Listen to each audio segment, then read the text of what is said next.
pala.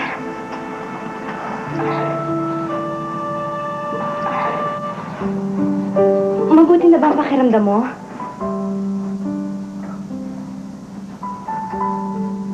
Nasaan ako? Kubo to ni Nana Ason. Dinala ka dito nung nasugatan ka sa engkwentro.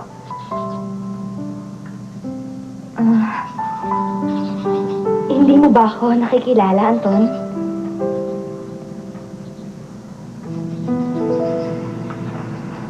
Ako yung nagbigay sa inyong kwenta sa suot mo.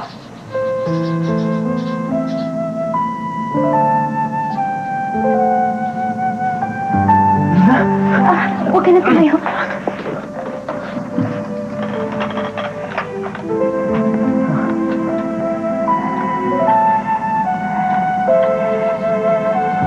Kung hindi ko pa sinabi sa'yo, hindi mo pa ako maaalala, no? Bigla lang ako.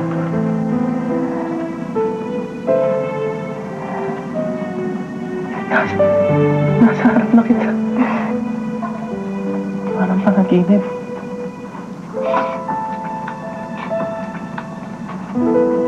Sabihin mo, nakalimutan mo na siguro ako.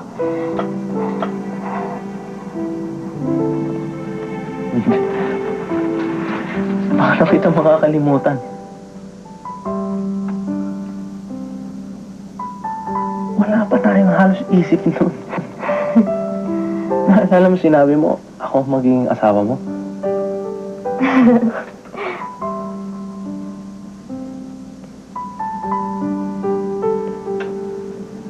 Tagal na nating hindi nakita, no?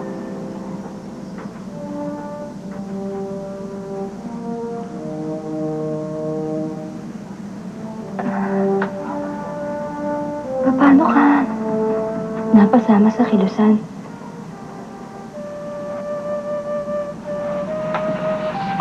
Kailangan ko lumaban. Ayoko maging duwag.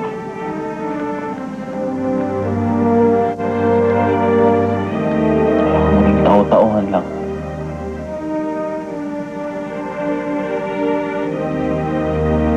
Ay, lumaban na lang ako. At ang mama ko. Siya ang kalaban niyan, di ba?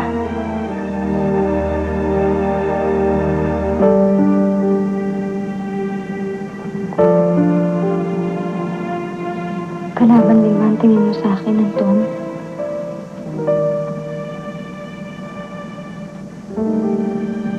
Hindi. Hindi mangyayari yun.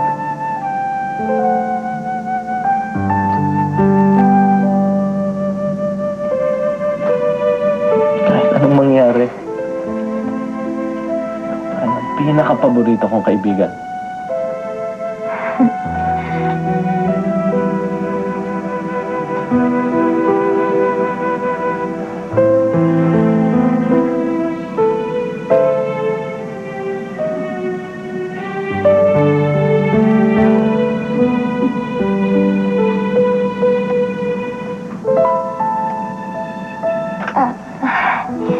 Kumain ka muna, oh.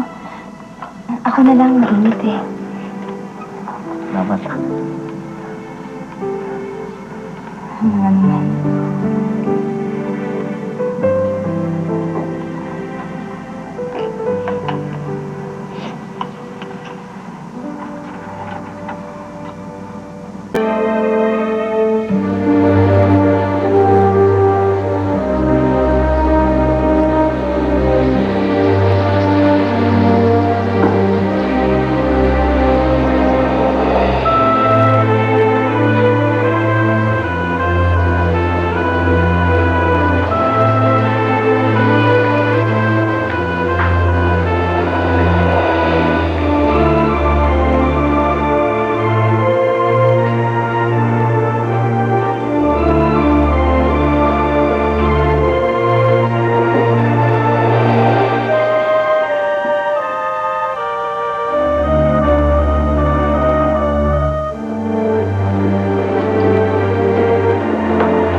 maayos yung kwarto ko kaya magulo eh. Bakit naman sa lahat ng lugar tayo magtatago, dito tayo? Masyado na ang paghihigpit sa asyenda. Lalo na ngayon nagdagdag ng militaran siya, Ramon. Ito yung huling lugar na pwede nilang halugugin at pagsuspetsahan. Ligtas ka rito habang nagpapahinga ka. Yan ang maganda. Talino pa. Mga kumbulahin. Teka, nagugutom ka na ba? Sandali lang, ikukuha lang kita ng makakain, ha? Luna! Bakit naman sobra-sobrang pamamalasakit mo sa akin? Magkakahiyaan tayo sa sasabihin ko. Pero gipit na tayo sa pagkakataon. Kapag hindi ko sinabi sa'yo ngayon, hindi ko na pwedeng sabihin kahit kailan. Ano ibig mong sabihin? Mahal kita, Anton.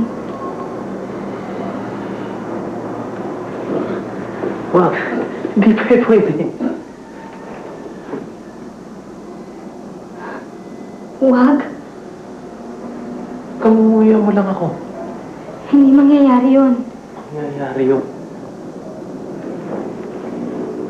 Lalo na kung malaman mo kabilang ako sa operasyon ng kilusan laban sa mama mo. Anong operasyon? Kapatayin namin siya.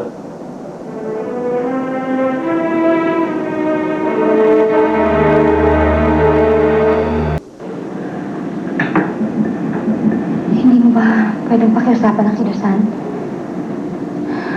Baka naman pwede pa nilang bigyan ng konting panahon na mama. Ilang beses na namin pinagbigyan ang mama mo. Hindi pa rin siya nagbabago.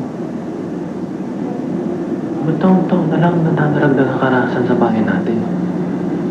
At yun, baka kaya ko pa siyang babuhin. Matigas na pagbabago ang kailangan.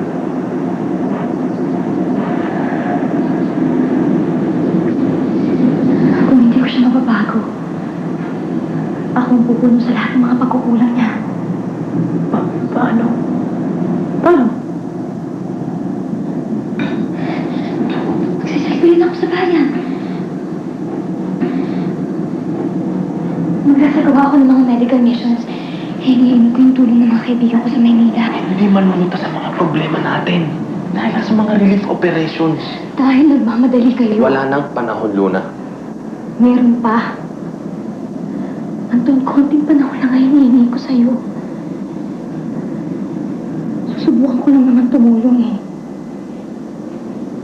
Anton, nakikiusap